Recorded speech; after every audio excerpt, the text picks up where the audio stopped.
കേട്ടോ ഇവിടുത്തെ ഇറക്കാൻ പണിയൊന്നും ആയില്ലേ? പണിയായി. അവനപ്പൊ കരുനാഗപ്പള്ളി ആശുപത്രിയിലെ സർജൻ. അവന് പാനുള്ള പണിയായത് ഞാൻ കഴുകിക്കൊണ്ടിരിക്കുകയായിരുന്നു.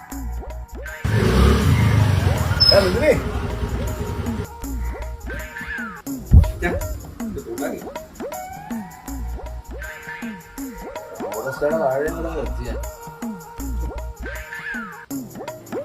200 രൂപ എടുക്കാണോ? എടുക്കാനുണ്ട്, പക്ഷെ തരത്തില്ല. ഞാൻ കരുനാഗപ്പള്ളി മന്തിക്കട തുടങ്ങിയല്ലോ, അവിടെ പോവാൻ. ഇവിടെ കാശുള്ളവനാണ് അങ്ങനെ മന്തിക്കടയും ജമന്തിക്കടയൊക്കെ പോകാൻ. നിന്നെ പോലുള്ള ഇങ്ങനെ മൂഞ്ചി കുത്തി കൈ നീക്കി നടക്കും. പോക്കറ്റ് ഞാൻ 500 എടുത്തിട്ടുണ്ട്. എന്തുവാ ഇത് തന്തേനും മോനും കൂടെ? ഒരു കൃഷി ചെയ്തത് ഫലപുഷ്ടമായില്ലടി, അത് പറയായിരുന്നു. അത് മണ്ണ് കൊള്ളത്തില്ല, അതാ മണ്ണ് കൊള്ളത്തില്ല, അതാ